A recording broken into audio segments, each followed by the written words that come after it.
Assalamualaikum warahmatullahi wabarakatuh. Kita lanjutkan kembali ya bahasan kita farmakologi dengan subbab hormon yang lebih spesifiknya adalah hormon hipofisis. Ya karena akan Ibu bahas dua macam hormon, hormon hipofisis dan hormon kelamin.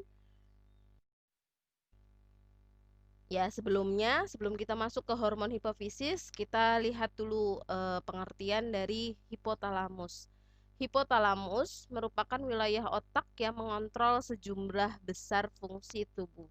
Dia letaknya ada di tengah-tengah dasar otak. Nah, ini ya, di sini nih ya, hipotalamus. Ada tulisannya hipotalamus. Nah, di bawah hipotalamus itu ada namanya kelenjar pituitari. Nah, apa sih kelenjar pituitari ini? Jadi dikenal sebagai hipofisis. Kelenjar pituitari ini dikenal sebagai hipofisis yang letaknya itu organ bulat di bawah hipotalamus. Jadi kalau mau kenalan sama hormon hipofisis, kenalan dulu sama letaknya, sama yang mengeluarkannya juga ya. Jadi ada hipotalamus dan ada kelenjar pituitari. Nah, kelenjar pituitari atau hormon hipofisis ini dibagi menjadi dua, adenohipofisis dan neurohipofisis. Kalau di buku kalian adenohipofisa dan neurohipofisa itu sama aja ya. Boleh kalian ganti hipofisis, boleh tetap hipofisa ya. Tapi kalau misalnya disebut adenohipofisis itu sama ya, adenohipofisa atau neurohipofisa atau hipofisis. Kita bahas satu persatu. Sekarang kita bahas adenohipofisis. Apa saja sih yang termasuk hormon di dalam adenohipofisis? Pertama ada somatotropin. Nah, ini adalah hormon untuk merangsang pertumbuhan tubuh. Kemudian gonadotropin. Ini untuk merangsang kelenjar kelamin dengan mensekresi hormonnya. Ya, jadi dia akan mengeluarkan hormon kelamin. Jadi hormon kelamin itu berkaitan juga dengan adenohipofisis, yaitu di bagian gonadotropin. Kemudian ada kortikotropin. Ini fungsinya dia akan merangsang kelenjar anak ginjal bagian korteks, bagian kulitnya ya, kulit anak ginjalnya untuk mensekresi atau mensekresikan kortikosteroid. Kemudian ada prolaktin. Nah, prolaktin itu fungsinya untuk menstimulasi sekresi air susu. Nah, ini untuk yang ibu hamil dan menyusui ya, biasanya sudah mulai aktif. Jadi sekresi air susunya sudah mulai muncul asinya ya. Kemudian ada tirotropin. Nah, ini untuk merangsang kelenjar tiroid untuk sekresi hormon tiroid.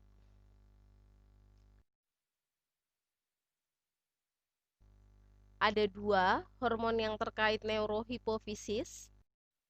Pertama, oksitosin. Nah, ini menyebabkan kontraksi uterus dan menstimulasi mulainya laktasi ya, mulainya proses menyusui ya atau keluarnya air susu. Kemudian yang kedua ada vasopresin. Ini akan mencegah ekskresi air terlalu banyak. Ini vasopresin. Nah, Ibu akan bahas beberapa hormon yang terkait yang tadi sudah dibahas ya, 5 sama 2 jadi 7. Ibu akan bahas lebih detail itu 4 hormon. Somatropin. Itu adalah hormon yang merangsang pertumbuhan tubuh. Nah, dia disebut juga growth hormone atau GH ya, singkatannya GH. Nah, dia merupakan terapi substitusi ya, pengganti. Kalau kalian ingat pelajaran kelas 10, terapi substitusi adalah pengganti pada pasien dengan diagnosanya kekerdilan. Kekerdilan ini disebabkan karena hipopituarisme ya, sehingga somatropinnya itu tidak keluar. Ada gonadotropin, enzim yang untuk mensekresi hormon kelamin. Nah, ini untuk mengatasi gangguan haid dan kemandulan pada pria maupun wanita ya. Membantu persalinan dengan merangsang kontraksi uterus atau rahim sesuai dengan fungsinya yang sudah kita bahas tadi ya. Kemudian dapat juga digunakan untuk mencegah pendarahan setelah persalinan. Nah, vasopresin tadi mencegah ekskresi air secara berlebihan ya. Nah, ini digunakan atau nama lainnya adalah hormon antidiuretika atau ADH, digunakan pada pasien diabetes insipidus. Apa sih diabetes insipidus itu?